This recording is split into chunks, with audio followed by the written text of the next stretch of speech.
वो कहते हैं ना, justice delayed is justice denied. एक जुर्म होता है, फिर सालों लग जाते हैं उसे सुलझाने में, फिर केस जाता है कोर्ट में। न्याय का ये सफर कई केसेस में इतना लंबा होता है कि पीड़ित या पीड़ित के परिवार वालों की लगभग पूरी जिंदगी गुजर जाती है। नेशनल क्राइम रिकॉर्ड ब्यूरो की 2019 के रिपोर्ट के मुताबिक भारत में कुल 4,78,600 कैदी जेल में थे। इनमें से 69.05% यानी 3,30,487 अपने ट्रायल के शुरू होने का या खत्म होने का इंतजार कर रहे थे। वो अंडर ट्रायल्स थे। इनमें से 5,011 कैदी ऐसे थे जो 5 साल से ऊपर जेल में अपनी सुनवाई का इंतजार कर रहे थे। नमस्कार, मैं सोनाली कुलकर्णी क्राइम पेट्रोल सतर्क के इस नए अध्याय में आपका स्वागत करती हूँ। आज के केस में एक जुर्म साल 2011 में हुआ था जिसने उस वक्त पुलिस प्रशासन और मीडिया में हलचल मचा दी थी। दुर्भाग्यवश ये केस तकरीबन 1 दशक तक अनसुलझा रहा और उसका प्रतिघात तकरीबन 10 सालों बाद 2021 में हुआ। 6-7 मिंडी पे 10,000, 3-7 मिंडी पे 10,000, 2-4 पंजा पे 50,000, 51-50, 75,000, खाजा।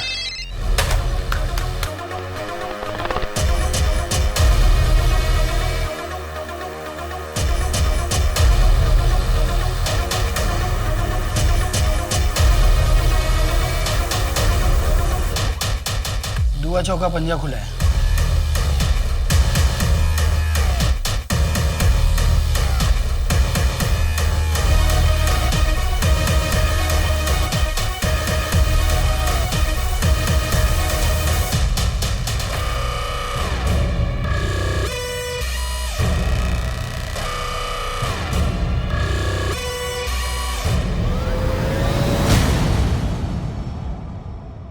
अवैध व्यापार और जुआ समाज की वो कुरीतियां हैं जिन्होंने अब तक ना जाने कितनी ही जानें ले ली होंगी। मेरा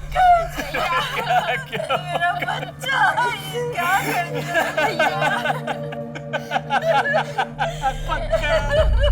जिसकी लत लगती तो एक इंसान को है, पर बर्बाद वो पूरे परिवार को कर देती है।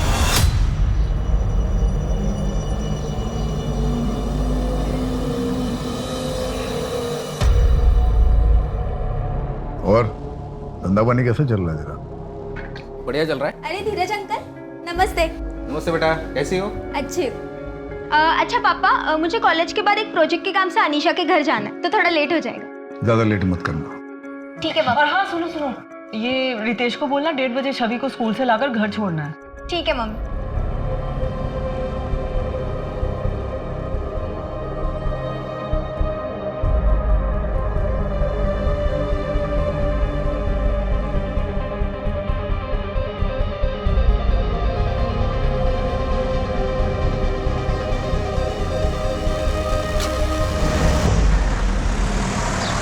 अजी, मैं सोच रहा था कि प्रियंका की शादी अपने बेटे पीयूष के साथ करवा दे, कैसा रहेगा? तुम्हारा बेटा महीने भर में जितना कमाता है उतना मेरी बेटी अपने दोस्तों पर एक दिन में खर्च करती है। 22 साल हो गए जी, आज भी तो वही बात पकड़ के बैठा है। तुम्हारी बहन रश्मि को मैं बहुत पसंद करता था। यही बोला था ना तुमने जब मैं रश्मि का हाथ मांगने आया था तुमसे। एक मेरी जगह अगर तू रहता तो तू भी यही करता। और वैसे भी तुम उस वक्त सिर्फ सट्टा खेला करते थे और सारे पैसे सट्टे में उड़ा देते थे। आज भी वही करता हूं मैं।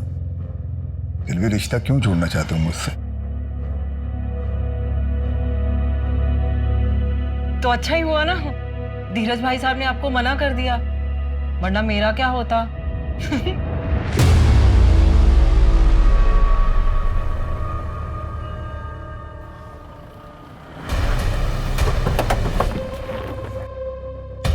ओ साहब, एक मिनट साहब, कौन है आप लोग? ऐसे अंदर नहीं जा सकते। ओ साहब, बात सुनो, ये आप लोग ऐसे नहीं जा सकते। सुनिए मेरी बात, कमरा चेक करो। साहब जबरदस्ती घर में घुस गए साहब। शेट्टी साहब, आपकी खबरी बदल दीजिए। खोखली खबर आपको देती है, आप दौड़े चले आते हो। सर्च वारंट है हमारे पास। सर्च तो हो ही रहा है ना, कर लीजिए सर्च करिए, तसल्ली कीजिए आपकी। प्रियंका आहूजा साहब से कब बात करोगी? ना बाबा रितेश, मुझ में तो हिम्मत नहीं है। तुम में तो तुम जाओ, कर लो हमारे बारे में पापा से बात। मैं? अरे अगर तुम करोगी तो जान तो बचेगी। आहूजा साहब की लाडली हो, मेरी तो हड्डियां भी नहीं मिलेंगी। तुम भी ना, कैसी बातें करते हो? अच्छा ठीक है, तुम कुछ मत करो, मैं कुछ करता हूँ। सर कुछ नहीं।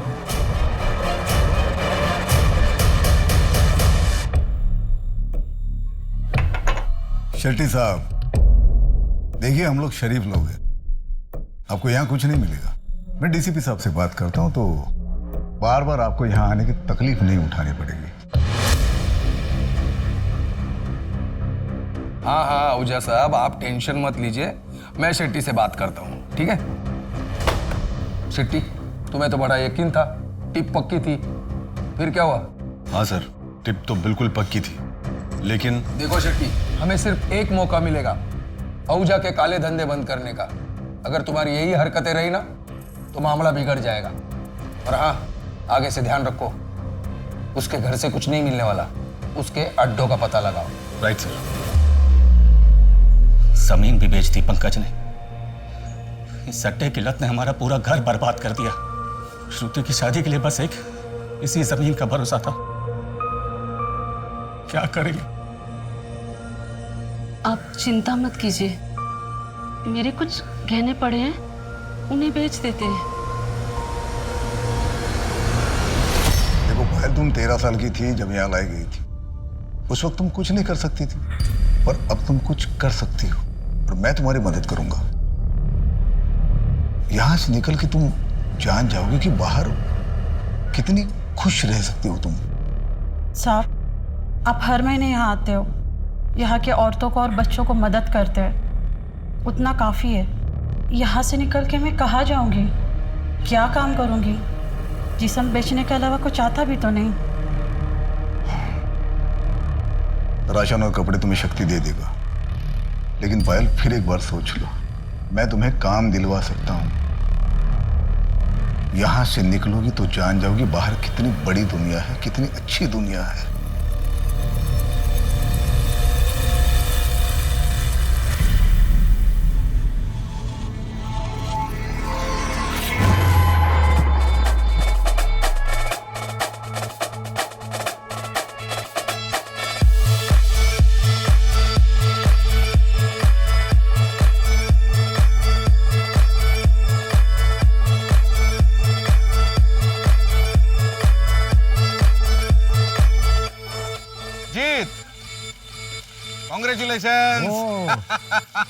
Thank you very much. अरे आज तो तेरे लिए डबल सेलिब्रेशन का दिन होगा। एक तो तेरी एनिवर्सरी और दूसरा इंडिया वर्ल्ड कप भी जीत चुकी। क्या हराया यार श्रीलंका को आज। सेलिब्रेट कर दो, चलो चलो आओ।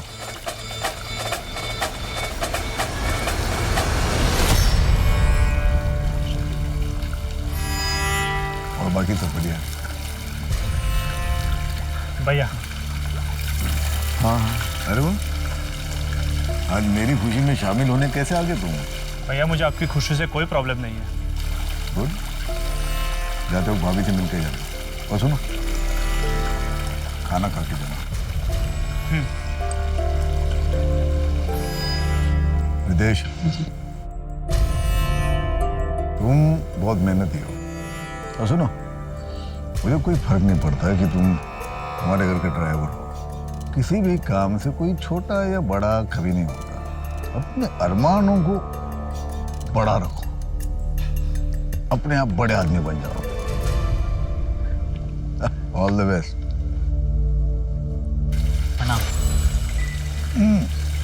आहूजा साहब सुबह के लिए माफ़ी चाहते हैं। वो कहे ना कि शेट्टी साहब बताए बिना ही मुझे यहाँ लेकर आ गए। तुम्हारी बीवी प्रेग्नेंट है ना? और तुम्हारा ट्रांसफर रुकवाना है। Yes sir. बोल दिया मैंने, हो जाएगा। बहुत बहुत शुक्रिया, चलता हूँ। अरे ड्रिंक तो। पापा, मैं सोच रहा था कि MBA करने का क्या मतलब है? वैसे भी अपने बिजनेस में पढ़ाई की कोई ज़रूरत तो है नहीं। बेटा पढ़ाई जो है ना कभी वेस्ट नहीं जाती। मुझे पढ़ने का मौका नहीं मिला, तुम्हें मिल रहा है तो पढ़ो। तुम सिर्फ एक ही साल की तो बात है, उसके बाद भी पूरा एम्पायर जो है तुम्हीं को संभालना है। ठीक है पापा, मैं चलता हूँ, सुबह क्लास है, देर हो जाएगी। जाओ। एंजॉय।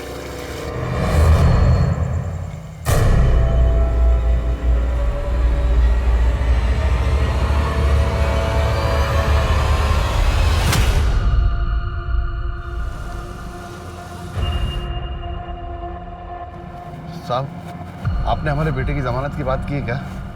शक्ति, मैंने तुमसे पहले भी कहा है, तुम्हारे बेटे के मामले में कोई मदद नहीं करूंगा तुम्हारी। रेप किया उसने, अगर उसे अभी छुड़ाऊंगा तो कल जाके किसी का मर्डर कर देगा वो। छोड़ो, इसे बढ़ाओ मत। क्या हुआ? देखता हूँ सर।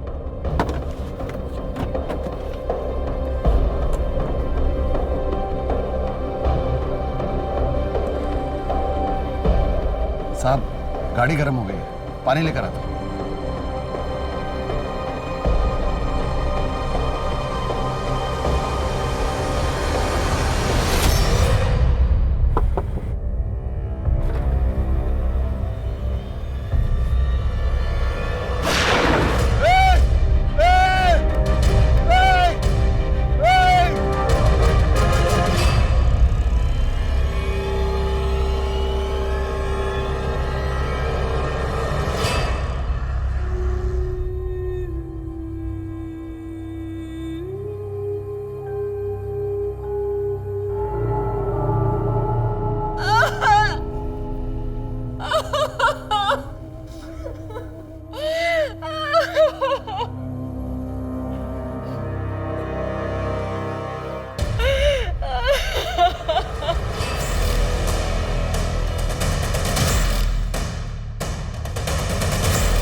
पेट्रोल की स्मेल। सर, पेट्रोल की पाइप पहले से कटी हुई थी। ड्राइवर शक्ति ने वहां दूर से एक आदमी को गोली चलाते हुए देखी। वो कंबल ओढ़े हुए थे। जब तक शक्ति भागकर यहाँ आया, तब तक वो आदमी 5 लाख रुपए कैश लेकर उस तरफ भाग चुका था। गणेश, ये आहूजा कोई मामूली आदमी नहीं था। इसके घर के बाहर सिक्योरिटी लगी रहती है, तो दिन दहाड़े उसकी गाड़ी की पेट्रोल पाइप काटना आसान काम नहीं है। सर, इस एरिया में काफी रॉबरीज होती है। इस बार आहूजा को टारगेट किया गया था, और ये आहूजा भी काफी कैश लेकर चलता है हमेशा। एक काम करो, इस एरिया में जितने भी गैंग्स हैं सबको राउंड अप करो।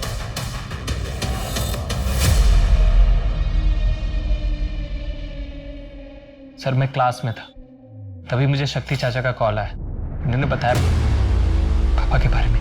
आखिरी बार कौन मिला था अजीत आहूजा से? सिद्धार्थ बाबा। रात को मैं आहूजा साहब के पास गया तो सिद्धार्थ बाबा जा रहे थे। वो हॉस्टल में रहते हैं ना।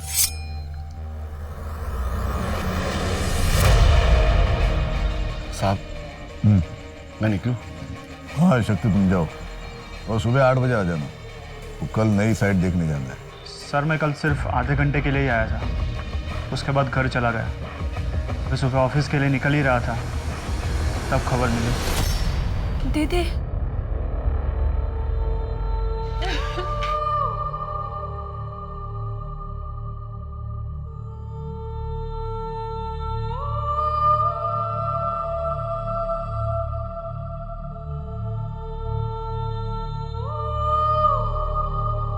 अजीत आहूजा इंदौर में सट्टे की दुनिया का जाना माना नाम था। सब कुछ जानते हुए भी पुलिस कभी उसके गिरेबान तक नहीं पहुंच पाई थी, और अब किसी ने उसकी दिन दहाड़े हत्या कर दी थी। अजीत आहूजा उस शख्स का नाम था जो कई परिवारों के लिए रॉबिन हुड था। अजीत आहूजा जरूरतमंदों की मदद अंजाम की फिक्र किए बिना करता था, पर कुछ लोगों के लिए वो ऐसा शैतान था जिसकी वजह से उनके परिवार ध्वस्त हो गए थे। तो आखिर सच में कैसा इंसान था अजीत आहूजा? अरे राम, ये कुछ रुपए हैं, रख लो। अजीत साहब को तुम्हारे बेटे के बारे में सुन के बुरा लगा। उन्होंने कहा है कि उनसे जो भी हो सकेगा मदद करेंगे। कितने? जितने हैं ठीक हैं। फिलहाल 50,000 रुपए। अजीत साहब ने कहा है कि अगले महीने कुछ और भिजवा देंगे। कितना भिजवाएंगे? मेरे बेटे की जिंदगी की कीमत कितनी होगी? तुम बोलो शांति, कितना काफी होगा तुम्हारे लिए कि तुम्हारे बेटे पंकज की कमी पूरी होगी? जाइए, अजीत साहब को कहिए अपना धंधा संभाले। मैं अभी जिंदा हूं, मैं अपना परिवार संभाल लूंगा। चाहिए। नमस्ते। पैसे मेरे हैं, किस पे खर्च करने, कितने खर्च करने, उसका डिसीजन मैं लूंगा। और तुमको इसके पहले भी मैंने पैसे दिए थे ना, फालतू के बिजनेस में लगाए और डूब गए सारे पैसे। भैया वो पैसे मेरे भी हैं। मैं कोई याशी नहीं करता, बस इस नरक से निकलना चाहता हूँ। खुद का लीगल बिजनेस शुरू करना चाहता हूँ ताकि अपने फैमिली को अपनी ईमानदारी से कमाए हुए पैसों से पाल सकूं। ईमानदारी से कमाए हुए पैसे जिन्हें तुम उस बिजनेस से कमाओगे जिसमें अपने भैया के इलीगल बिजनेस का पैसा लगाओगे। आप बीच में मत बोलिए भाभी। वैसे ही आप मुझे इस घर से निकालने में कामयाब तो हो चुकी हो, अभी क्या भैया की जिंदगी से निकालना चाहती हो? फालतू बात मत करो, निकल जाओ, निकल जाओ यहां से, निकल जाओ।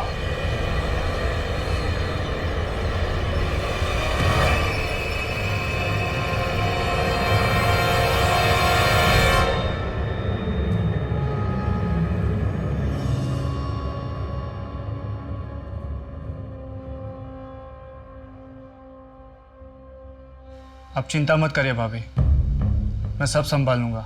बिजनेस को, बच्चों को, सबको संभाल लूंगा। सिद्धार्थ जब अपनी MBA पूरी कर लेगा, मैं खुद ही उसे बिजनेस सौंप दूंगा। मैं वापस नहीं जा रहा MBA करने। वो तो पापा की इच्छा थी इसलिए मैं कर रहा था, पर अब पापा ही नहीं रहे।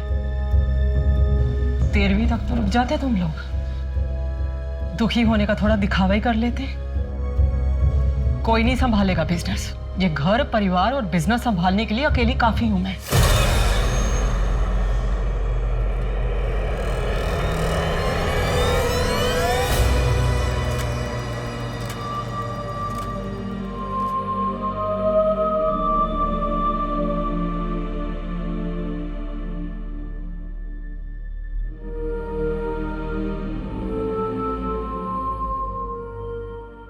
एक तो जन लोकपाल बिल के लिए लोग शहर से बाहर निकल रहे हैं, ऊपर से इस अजीत आहूजा के मर्डर से सारे शहर में खलबली मची है। सर, मुझे अजीत आहूजा की फैमिली के हर मेंबर को इंटेरोगेट करना होगा, साथ ही उससे जुड़े लोगों को भी। इसके लिए मुझे स्पेशल परमिशन चाहिए होगी सर, क्योंकि इसमें काफी बड़े नाम और पॉलिटिशियंस भी हैं। कोई जरूरत नहीं है ज्यादा खुरेदने की, थोड़ी बहुत इंक्वायरी करो और जल्द से जल्द ये केस बंद कर दो। वैसे भी तुमने FIR में रॉबरी और मर्डर ही लिखा है ना? क्राइम सीन को देखकर तो यही लगा है सर। जिसने भी किया अच्छा काम किया है, समाज के वायरस को खत्म कर दिया। ऐसे क्रिमिनल्स का तो एनकाउंटर कर देना चाहिए था, किसी और ने हमारा काम कर दिया। अब तुम इस केस को जल्द से जल्द बंद कर दो।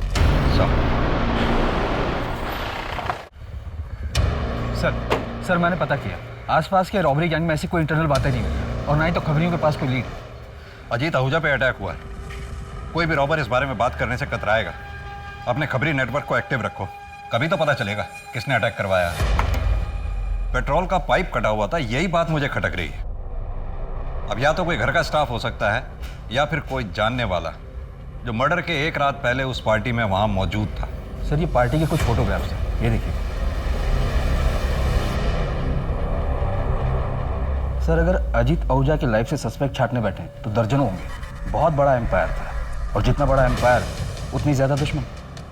तो घर से शुरू करते हैं। वाइफ सुमन, भाई वरुण, बेटा सिद्धार्थ, बेटी प्रियंका और ये दो स्टाफ शक्ति और रितेश। सर ये एक बेटी भी है, छवि, एडॉप्टेड है, मैंने पता किया। ब्रॉथल से रेस्क्यू करके लाया गया था इसे।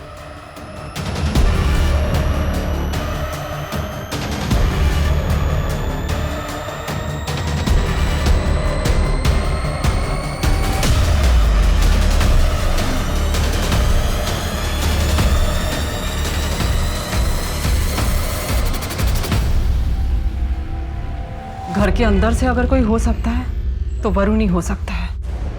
वो ना तो मुझे पसंद करता था, ना ही अजीत को।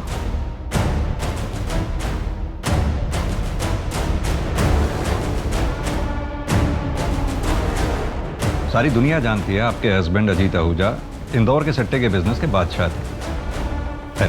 हम यहाँ सट्टे के बिजनेस की नहीं, आपके हस्बैंड के मर्डर की इंक्वायरी करने के लिए आए। मुझे कोई FIR नहीं करवानी। मेरे पति के जाने के बाद पूरा परिवार बिखर चुका है मेरा। मुझे अपने घर को संभालना है, ये इन्वेस्टिगेशन के चक्करों में नहीं पड़ना मुझे। अब चाहे तो केस को क्लोज कर सकते हैं।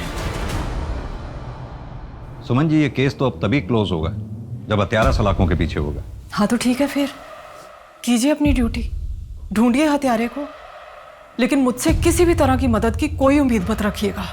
एक बात पूछूं आपसे, आप अपने हस्बैंड की मौत पे उतना दुखी नहीं लग रही जितना होना चाहिए। शोक मनाने का वक्त नहीं है मेरे पास। क्या उम्मीद करते हैं आप मुझसे? रोऊं, महीनों तक सदमे में पड़ी रहूं?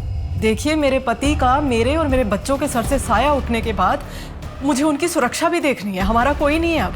इस घर की पूरी जिम्मेदारी मेरे ऊपर है। सदमे में जाकर जो मेरे पास बचा है ना, मुझे वो भी गंवाना नहीं है। गलत उम्मीद कर रहे हैं आप मुझसे।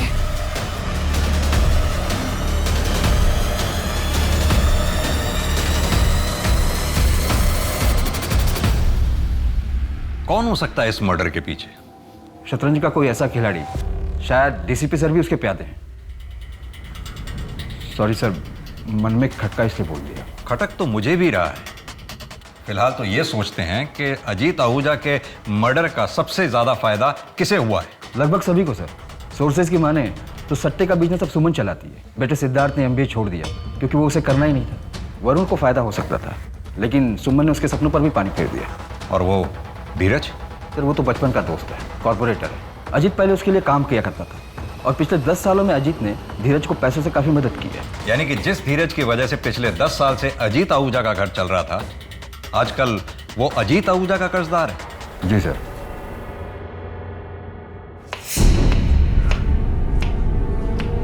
देखो ना, मैंने सब जेवर जमा करके देख लिए। अगर इन्हें बेचें तो कुल मिला के 1.5-2 लाख से ज्यादा नहीं मिलेगा। पता नहीं तेरे पापा कैसे कह रहे हैं कि इसमें सब कुछ हो जाएगा। उस दिन आहूजा साहब ने जो पैसे भेजे थे वो ले लेते तो अच्छा ही होता।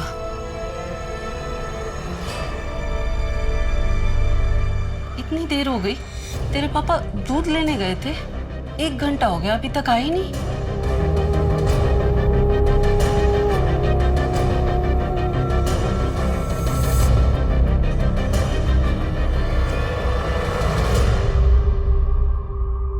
शेट्टी साहब, आपने अजीत के इतने ठिकानों पे छापेमारी की, इतनी एक्यूरेट इंफॉर्मेशन आपको मिलती कहां से थी? हमारे अपने सोर्सेज होते हैं और आप तो अच्छी तरह जानते हैं हम अपने सोर्सेज कभी रिवील नहीं करते। और आप डायरेक्टली डीसीपी सर को रिपोर्ट करते हैं? बिल्कुल। अजीत के मर्डर की प्लानिंग इतनी बारीकी से की गई थी, और यह काम वही कर सकता है जिसे कानून और सबूतों के बारे में बहुत बारीकी से जानकारी है। या तो वो पुलिस का कोई आदमी हो सकता है या फिर कोई हिस्ट्री शीटर या हार्डकोर क्रिमिनल। आपकी नजर में भी तो कोई रॉबर्स का गैंग होगा ही जिसे आपने गिरफ्तार किया हो और जो अब बेल पे बाहर हो। आपका इशारा किस तरफ है चौधरी साहब? मैं बस सोच रहा हूं कि ये क्राइम एक परफेक्ट क्राइम। कोई भी क्राइम परफेक्ट नहीं होता। हाँ, हमें खोदना पड़ता है। एक आदमी था हरिराम, उसके लड़के ने सुसाइड कर लिया। सट्टे में अपना सब कुछ गंवा चुका था। उसके बाद हरिराम ने भी सुसाइड कर लिया। और हरिराम की तरह न जाने कितने परिवार अजीत आहूजा की वजह से बर्बाद हो गए। जो होता है अच्छे के लिए होता है। समाज के लिए खतरा था अजीत आहूजा। समाज के लिए खतरा अजीत आहूजा नहीं, उसका कारोबार है जो अब भी चल रहा है। मुझे इस बात का दुख है कि शतरंज के इस खेल में शह और मात देने के बावजूद, राजा के मरने के बावजूद, ये खेल आज भी चालू है। क्योंकि राजा की इस गद्दी पर अब एक रानी बैठी हुई। दुआ नवा मिंडी। ये मिंडी क्या होता है? साहिबा, नहले के बाद जो भी आता है उसे हम 0 में गिनती करते हैं। और 0 मतलब अपनी भाषा में मिंडी। ठीक है, तुम शक्ति से मिल लो और अगले हफ्ते से मटका 6 बार खुलेगा। 6 बार कुछ ज्यादा ही रिस्क हो जाएगा साहिबा। और आहूजा साहब तो इतना रिस्क अभी। आहूजा साहब अब नहीं रहे। अब ये खेल मेरा है और जो मैंने कह दिया वही नियम है। किसी को मंजूर नहीं है तो छोड़ के जा सकता है।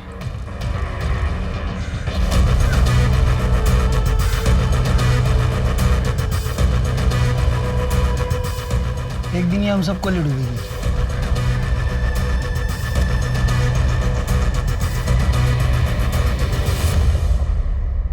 सर, अजीत की पोस्टमार्टम रिपोर्ट आ गई और बैलिस्टिक रिपोर्ट भी। सर, अजीत को पॉइंट ब्लैंक रेंज से सीधे हार्ट पर मारा गया था। और सर, उनकी बॉडी से जो बुलेट मिली वो 9mm की थी, जो ग्लॉक 17 पिस्टल में यूज होती है। गणेश एक काम करो, बुलेट की रजिस्ट्रेशन डिटेल्स निकलवाओ।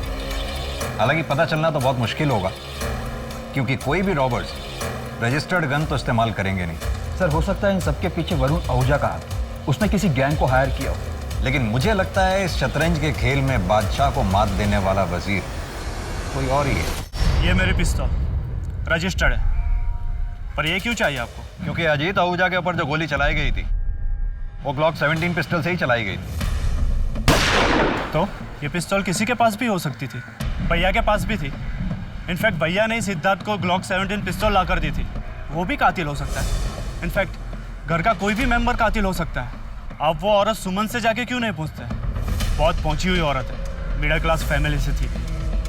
भैया बिहा कर उसे लेकर आए थे, 2 साल में अपनी औकात बताना शुरू कर दी। शक्ति से पहले जो ड्राइवर था उसके साथ रंगे हाथ पकड़ी गई थी, भैया उसके प्यार में थे, माफ कर दिया। आज भैया तो नहीं रहे, पर वो राज कर रही है, करोड़ों के कारोबार की अकेली मालकिन। ये लो, लाइसेंस वाली है, 2 लाया हूं, एक तुम्हारे लिए और एक तुम्हारे भाई सिद्धार्थ के लिए। अपनी बेटी को कोई गन गिफ्ट करता है क्या? मुझे नहीं चाहिए ये, आप ही रखिए। और पापा टेंशन मत लीजिए, मुझे कुछ नहीं होगा। आप ही रख लीजिए ना इसे, मुझे तो आपकी चिंता लगी रहती है। मुझे कुछ नहीं होगा, तुम लोग सेफ रहोगे ना, मुझे कोई टेंशन नहीं।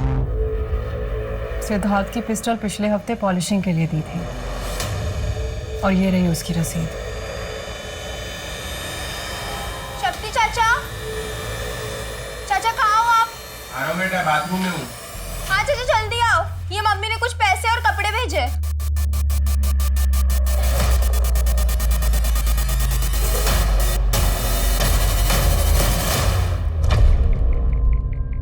सर मुझे लगता है कि वरुण ने जानबूझकर सुमन के अतीत का पत्ता हमारे पास फेंका, ताकि हमारा शक वरुण से हटकर सुमन पर चला जाए।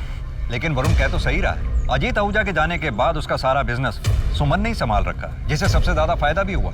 अब जानना यह है कि सुमन का जिसके साथ अफेयर था वो ड्राइवर कौन था और वो अब कहाँ है। सर मैं पता लगाता हूँ। इस सट्टे के बिजनेस में कोई नया खिलाड़ी? ऐसा तो कोई सामने नहीं आया। एक एम्प्लॉय है ब्रिजेश, मैंने उससे भी बात की, पर उसकी तरफ से भी कोई खास जवाब नहीं आया। सर बिजनेस में राइवलरी तो होते रहती है, जो कि आम बात है। कोई नया बुकी जो ज़्यादा एम्बिशियस हो? यह सारा सट्टा तो आप अपने में ले लेते हो, हमें भी कुछ करने दो ना, हमें भी कमाने दो। अजीत भाई का ऑर्डर है, 1000 से ज़्यादा की बुकिंग कोई बुकिंग नहीं लेगा। इतना ज़्यादा मत उड़ो, जितने का बिजनेस दे रहा हूँ ना उसमें खुश रहो। सर प्रियंका का फोन। स्पीकर ऑन करो। हाँ प्रियंका बोलो। सैलरी तेरी 10,000 रुपए, तेरे घर में इतने पैसे आए कहाँ से? अजीत साहब को मारने के बाद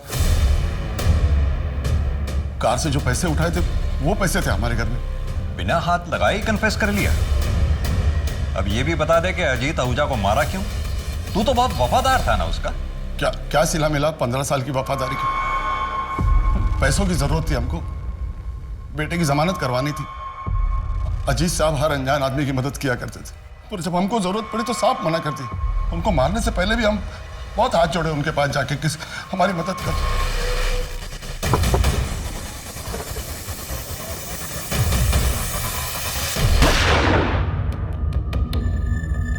पिस्तौल कहां से मिली थी? पार्टी की रात उनके कमरे से ली थी। और वापस कब रखी? वापस जब अजीत आहूजा को हॉस्पिटल ले जाया गया? नहीं, तब तो तुम पूरा दिन हॉस्पिटल में रहे होंगे और घर पे पुलिस मौजूद थी। तो फिर अगले दिन जब अजीत आहूजा का दाह संस्कार हुआ या फिर कल? आपको आपका कन्फ्यूजन मिल गया ना? फिर आपको क्या चाहिए? हमने पिस्तौल कब रखी थी हमको याद नहीं। केस को बंद कर दो चौधरी, ऊपर से बहुत प्रेशर है। लेकिन सर शक्ति सिंह ने अभी तक जवाब नहीं दिया है उसने पिस्टल कब वापस रखी थी। लेकिन उसके पास इस बात का तो जवाब है ना कि वो पिस्टल कब और कहां से ली थी। उसके पास एक्सेस था, मोटिव भी था और स्पॉट पे वो मौजूद भी था। तो ओपन एंड शट केस है चौधरी। तुम चार्जशीट तैयार करो, मैं मीडिया को इन्फॉर्म करता हूँ। लेकिन सर मुझे पूरा यकीन है शतरंज के खेल में शक्ति सिंह सिर्फ एक प्यादा है। असली खिलाड़ी कोई और ही है। तुम्हारे पास प्रूफ है? अभी तो नहीं है सर, लेकिन then close the case Chaudhary. Ajit का किलर है हमारे पास, और क्या चाहिए तुम्हें? क्यों किया चाचा आपने ऐसे? मजबूर था। कभी कभी कुछ चीजें अपने बच्चों के लिए करनी पड़ती। क्या इन्वेस्टिगेशन ऑफिसर का शक सही था? क्या ये केस सुलझने के बाद भी अनसुलझा था? वक्त का पहिया अपनी गति से आगे बढ़ा। अजीत आहूजा के कातिल शक्ति सिंह को 10 साल के कारावास की सजा सुनाई गई। सब आगे बढ़ चुके थे, पर सिर्फ एक इंसान ऐसा था जो ये केस कभी नहीं भूला था। और अब 10 सालों के बाद कुछ ऐसा होने वाला था जिसकी वजह से अजीत आहूजा हत्याकांड फिर से सुर्खियों में आने वाला था।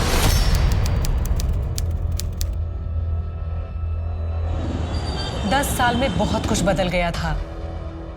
अजीत विला अब सुमन विला बन चुका था।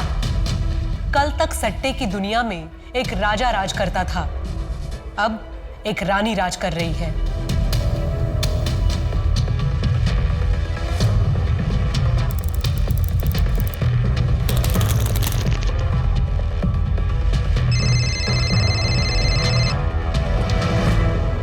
पाँच 7 9 खुला है।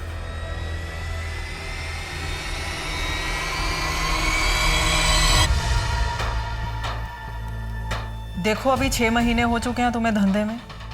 एक काम करो, तुम्हारे अंडर जितने भी छोटे मोटे बुकी हैं सबका लिमिट 100 का कर दो, और उसके ऊपर का जितना भी लिमिट है तुम खा जाओ। तो अगर किसी ने 100 से ज्यादा का गेम लगाया तो उसका पूरा पैसा मेरे पास आएगा। रिस्क भी बड़ा होगा, लेकिन तो अगर पाने में 1 लाख लगाया और नंबर निकल गया तो 1 लाख का 8 करोड़ देना पड़ेगा तुम्हें, और वो लोकल बुकी के सर पे नहीं रहेगा। अरे प्रियंका, तुम्हें ऑफिस छोड़ना था ना? हाँ मम्मी जी, मैं ऑफिस के लिए निकल रहा हूँ। ओके चलो मम्मी, निकलती हूँ।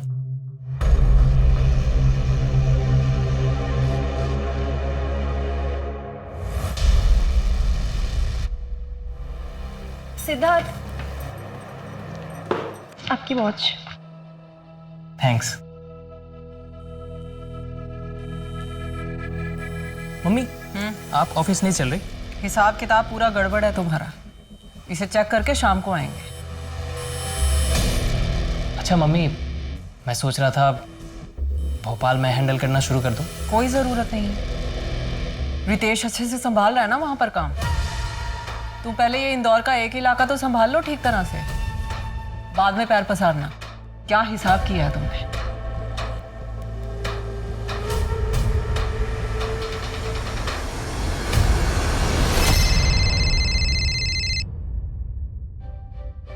नहीं मम्मी, होली पर नहीं आ पाऊंगी, और वैसे भी ना कोविड की वजह से रेस्ट्रिक्शंस बहुत है, तो नहीं आ पाऊंगी। एग्जाम्स की भी तैयारी करनी है मुझे, ठीक है?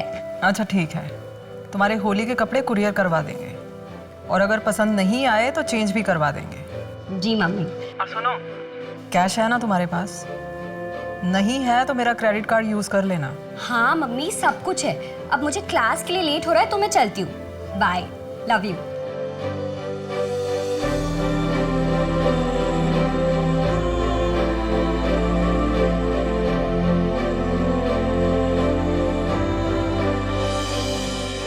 सुमन, मुझे समझ में नहीं आता लोग तो बेच बाज के सट्टा क्यों खेलते हैं? लत है अजीत साहब, लत बड़ी बुरी चीज होती है, और प्लेटफॉर्म तो आपने ही दिया है ना उन्हें, खेलेंगे क्यों नहीं? और वैसे भी इसी लत के दम पर तो आप अपना साम्राज्य चला रहे हैं। अरे भाई, मेरा बिजनेस है, मैं थोड़ी ना किसी को धमका के सर पर गन रख के जबरदस्ती कर रहा हूँ। भाई आओ सट्टा खेलो। बहुत पैसे कमा लिए ना, अब एक काम करते, सब कुछ छोड़ छाड़ के या फिर किसी और के हवाले करके किसी और जगह चलते हैं। देहरादून। देहरादून पहले से सोच के रखा है क्या? आप वहां पर आराम करना और मैं पॉलिटिक्स ज्वाइन करूँ।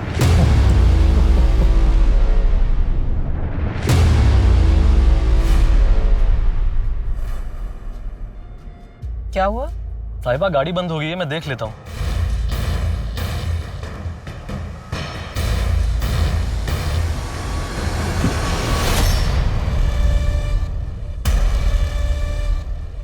गाड़ी को भी यहीं खराब होना था।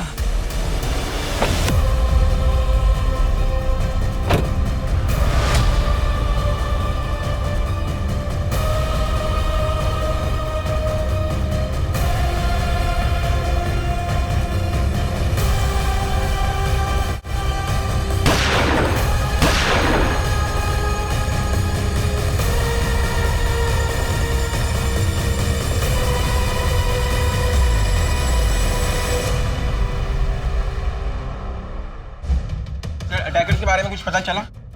देखिए, सुमन आहूजा पर जानलेवा हमला हुआ। हमारी इन्वेस्टिगेशन चल रही है। जैसे कुछ पता चलेगा हम आप लोगों को बता दें, प्लीज। सर कहाँ तक पहुंची है? सर अभी सस्पेक्ट्स के बारे में कुछ बताइए ना। सर सुमन आहूजा के बारे में हमें कुछ बताइए सर। मैं आई कम इन? आओ गणेश, तुम्हें जो एक्शन लेना है, जो करना है वो करो। इस केस को जल्द से जल्द सॉल्व करो। मुझे पूरा यकीन है इस हमले के तार अजीत आहूजा के मर्डर से जुड़े हुए। जरूर पिछली बार हमसे कुछ ना कुछ छूट गया होगा। सर, शक्ति सिंह जेल में अपनी सजा काट रहा है। उससे बात करने के लिए मैंने एप्लीकेशन डाली है। सुमन के साथ जो ड्राइवर था उसने कुछ बताया? सर, ड्राइवर कमल का कहना है कि कार बंद पड़ गई थी, उसे ठीक करने के लिए उसने बोनट खोली। उसे गोली की आवाज़ सुनाई थी। उसने एक आदमी को बाइक से भागते हुए देखा, पर नंबर प्लेट नहीं देख पाया। ठीक उसी तरह उसी जगह पे अजीत का मर्डर हुआ। मुझे हमेशा से ये लगता था कि अजीत के मर्डर के पीछे उसकी बीवी सुमन का हाथ था, पर शायद मैं गलत था और तुम सही थे। इस सब के पीछे वरुण ही होगा। वही एक ऐसा है जो इस शतरंज के खेल का किंग बनना चाहता था और बाजी क्वीन मार ले गई। और अब 10 साल बाद वरुण ने फिर वही खेल खेला। लेकिन सर, अब मुझे नहीं लगता, अगर वरुण को गद्दी चाहिए थी तो उसने 10 साल इंतजार क्यों किया? तुम पहले शक्ति सिंह से बात करो, क्या पता 10 साल बाद अब वो सच्चाई बता दे। नीरज, लड्डू तो बहुत अच्छा है। शक्ति भाई, आपको कुछ पता चला क्या? आपके आहूजा साहब की बीवी के ऊपर हमला हुआ है?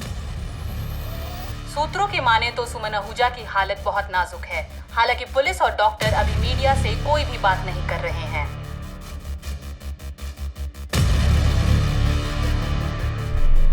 किसको पता था सुमन जी कंस्ट्रक्शन साइट पे जा रही है?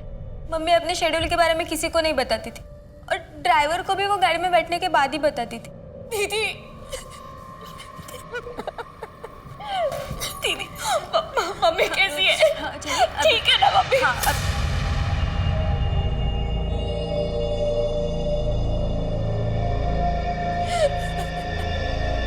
ये मेरी छोटी बहन है छवि।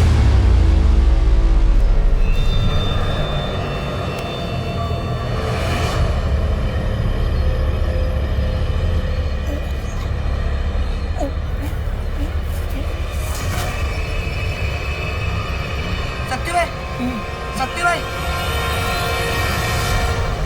शक्ति सिंह मरा नहीं, मारा गया। उसे मारकर एक और राज दफन किया गया, पर सुमन अभी जिंदा है। वो ठीक होकर जरूर पलटवार करेगी। सर, शक्ति सिंह का जेलमेट नीरज, कल ही उसे बेल मिली और कल ही उसने अपने घर से आए लड्डू शक्ति सिंह को खिलाए थे। इस नीरज की बेल किसने कराई? उसकी वाइफ ने। अब वो अपने गांव चला गया। ट्रैक करो, उसे फौरन उठा के ले आओ। वो सुमन को जो बुलेट लगी थी उसकी बैलिस्टिक रिपोर्ट आई क्या? जी सर, सेम पिस्टल, क्लॉक 70। 10 साल पहले अजीत आहूजा भी इसी तरह से मारा गया। तो क्या समझे, इतिहास अपने आप को दोहरा रहा है। सर, मुझे लगता है कि सुमन पर हुए अटैक के जड़ तक पहुंचने के लिए हमें अजीत के मर्डर केस की फाइल को फिर से ओपन करना होगा। इस शतरंज के खेल में पिछले 10 साल से लेकर आज तक जितने भी मोड़े हैं सबको फिर से टटोल। शायद सुमन के केस की वजह से हम अजीत आहूजा के मर्डर केस को सही मायने में क्लोज कर पाए। सर, ये सेंट्रल जेल के विजिटर लिस्ट की कॉपी है। पिछले 10 साल में कौन कौन ड्राइवर शक्ति सिंह से मिलने आया था, इसमें सबकी एंट्री है।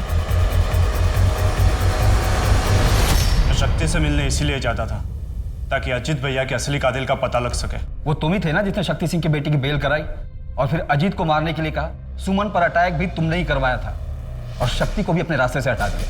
तुम्हारे सच्चाई का आखिरी सबूत हो शक्ति सिंह, उसे भी खत्म करवा दिया तुमने। अभी तक सिर्फ फिल्मों में देखा सुना था, पर अभी सच में लगने लगा है कानून अंधा होता है। आप लोगों को सुमन का असली चेहरा नहीं दिख रहा है? वो शराफत का चोला पहने हुए एक नागिन है और उसी के जैसे उसके बच्चे भी हैं। क्या पता है अटैक सिर्फ एक नाटक हो जो सुमन ने खुद करवाया हो। सुमन के पास कोई मोटिव ही नहीं है। 10 साल पहले अगर उसने करवाया होता तो हम ये मान लेते कि ये अटैक उसने हमें गुमराह करने के लिए किया, पर अब वो ऐसा क्यों करेगी? तुम गुमराह कर रहे हो हमें, जैसे पिछली बार सुमन के अफेयर के बारे में बताकर किया था। सर, इनका लॉयर आया है। गुमराह तो आप लोग खुद हो पिछले 10 सालों से।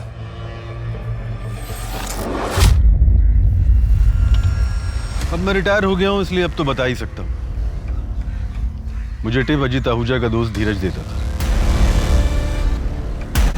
मैं उससे नफरत करता था और इसीलिए उसे तबाह कर देना चाहता था। तो नफरत और जलन में तूने अजीत को मरवा दिया, पर सुमन पर अटैक क्यों करवाया? ना ही मैंने अजीत को मरवाया है और ना ही मैंने सुमन पर अटैक करवाया है। तो फिर किसने करवाया? सिद्धार्थ। अपने बाप के मरने के बाद सबसे ज्यादा खुश था वो, क्योंकि सारा एम्पायर उसे मिलने वाला था। लेकिन तभी सुमन ने कमान संभाल ली और सिद्धार्थ वही का वही रह गया। अब अगर सुमन को कुछ हो जाता है तो आप ही बताइए, इसमें सबसे ज्यादा फायदा किसका होगा?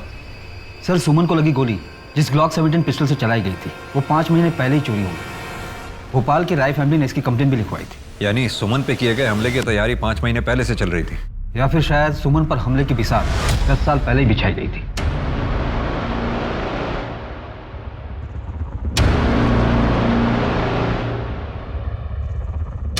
अजीत मर्डर केस में हमारे पास ये सारे सस्पेक्ट्स थे। इन सस्पेक्ट्स में थे सुमन हमारी मेन सस्पेक्ट थी, लेकिन वो अब विक्टिम हो गई।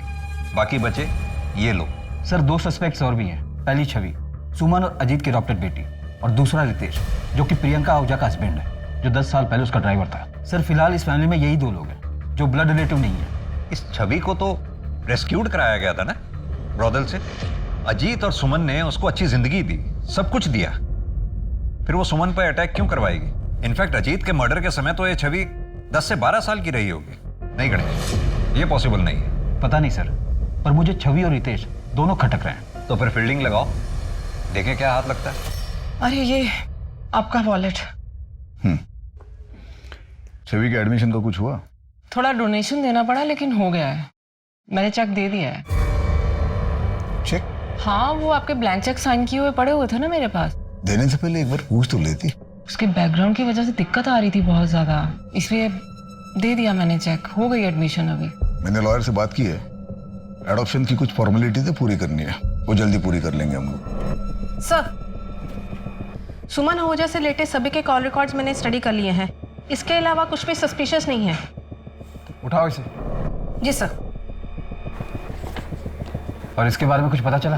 हाँ सर, जेलर शर्मा से बात की मैंने। नीरज के विजिटर लिस्ट में भी इसका नाम है। इसका पूरा बैकग्राउंड चाहिए मुझे। सर, आप ऐसे बदतमीजी क्यों कर रहे हो मेरे साथ? आहूजा फैमिली का दामाद हूं मैं। ये देख, पिछले 8 महीने से तेरे नंबर पर अलग अलग लैंडलाइन से कॉल आ रहे हैं और ये सारे नंबर देहरादून पीसीओ के हैं। छवि पड़ती ना वहाँ पर। अफेयर चल रहा ना तुम लोगों का? सर, क्या बकवास कर रहे हो आप? वो बच्ची है, वो 10 साल की थी तब से मैं उसे जानता हूँ, और वो फैमिली के बारे में पूछने के लिए मुझे फ़ोन करती थी। तो तुझे ही क्यों करती थी? वो भी अलग अलग लैंडलाइन से। मैं जीजा हूँ उसका, क्यों नहीं कर सकती मुझे वो फ़ोन?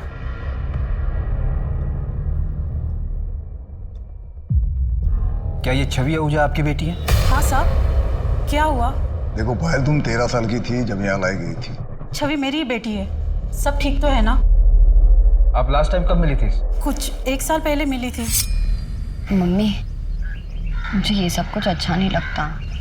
क्या अच्छा नहीं लगता? ये महंगे कपड़े, अच्छी लाइफ, बड़ी गाड़ी, अच्छा कॉलेज, क्या अच्छा नहीं लगता तुझे? बोल बेटा। वो घर मानुस तो है, पर मेरी छवि की जिंदगी तो बन गई वहाँ पे। आहूजा फैमिली में छवि को कोई परेशानी थी? नहीं, ऐसा कुछ तो नहीं बताया उसने मुझे। जब सुमन छवि को यहाँ से लेकर गई तो क्या उस घर में छवि के साथ कुछ गलत हुआ था? शक्ति सिंह के जेल में नीरज के विजिटर लिस्ट में तुम्हारा नाम है। क्यों जाती थी उससे मिलने? अपनी मर्जी से घर की एक चीज नहीं खरीद सकते। सब कुछ दिया है तुम्हारे बाप ने, लेकिन आजादी नहीं, खुशी नहीं। अरे खुद तो सब पर पैसे लुटाते रहते, और हम अपनी मर्जी से एक पैसा भी खर्च नहीं कर सकते। और तुम भी करते रहना इंतजार। तुम्हारे हाथ में कारोबार नहीं देने वाले ये। पर मम्मी, हम कर भी क्या सकते हैं? अब तो जानती है ना, पापा किसी की सुनते भी तो नहीं है। एक तरीका है, अगर तुम मेरा साथ दो ना, ये पूरा कारोबार तुम्हारा हो सकता है। तुम ये कर पाओगे शक्ति? मेरे बेटे को बचाने के लिए मेरे पास कोई चारा भी नहीं। कल तुम मेरा काम कर दो, तुम्हारे बेटे की बेल की जिम्मेदारी मेरी। काम कल ही हो जाना चाहिए।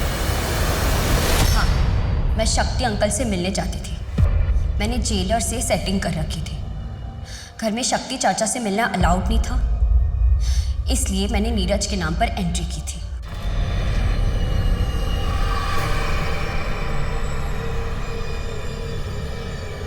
शक्ति ने तुम्हारे पिता अजीत आहूजा का मर्डर किया, फिर भी तुम उससे मिलने जाती थी। क्या उनके मर्डर की वजह तुम थी? नहीं। तो तुम्हें पता है उनका मर्डर किस वजह से हुआ? किसने मरवाया था उन्हें?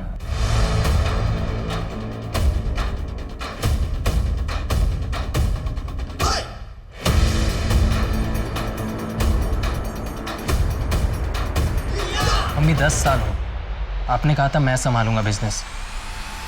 आप तो पापा के जैसे ही। तुम्हारे पापा जैसे नहीं हैं हम। कमजोर हो गए थे तुम्हारे पापा, उन्हें मारना ना बड़ा ही आसान था, लेकिन हमें कोई छू भी नहीं सकता। कहां से कहां लेकर आए हैं पूरे एम्पायर को। कर पाओगे ये सब? सुमन आहूजा बनना इतना आसान नहीं है। मुझे सिर्फ सिद्धार्थ और सुमन की मौत से मतलब है, फिर पूरा बिजनेस तुम्हारा। तुम सुमन को क्यों मारना चाहती थी?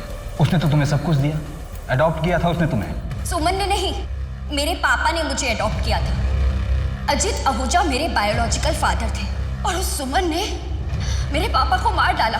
10 साल तक मैं चुप रही, पर बर्दाश्त नहीं होता था मुझसे। वो सुमन आहूजा खुद को रानी समझती थी, मैंने उसी के खेल में उसी को मात दी थी। सुमन को पता था कि तुम अजीत की बेटी हो? नहीं, पर मुझे पता था वो क्या है। कल ही खत्म कर देना।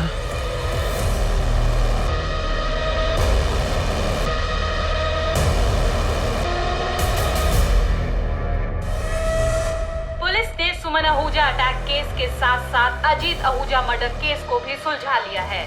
अजीत आहूजा मर्डर केस में सुमन आहूजा को अरेस्ट कर लिया गया है। क्या अब इसके साथ ही आहूजा सट्टे के बिजनेस पे रोक लगेगी? ड्राइवर शक्ति की भी हत्या जेल में सिद्धार्थ आहूजा ने सुपारी देकर करवाई थी।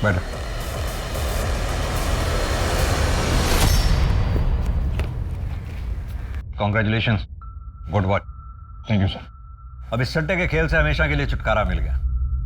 राजा रानी दोनों को शह और मात। हाँ सर, इस बार कोई वजीर ना राजा की गद्दी पर बैठ जाए। 2011 में इंदौर के इस केस में सुमन आहूजा ने अपने ही पति की हत्या करवाई ताकि वो सट्टे की दुनिया पे राज कर सके। लेकिन अंत में क्या हुआ? सुमन, सिद्धार्थ और छवि तीनों जेल में हैं। किसी को भी क्या हासिल हुआ? सभी ने कुछ न कुछ खोया। जुर्म का रास्ता कितना भी आकर्षित क्यों न हो, पर अक्सर वो हमसे हमारी सबसे प्यारी चीज छीन लेता है। सट्टे की लत में कुछ लोग तो कर्ज में इतना डूब चुके होंगे कि उनकी पीढ़ियां तक भुगतान करेंगी।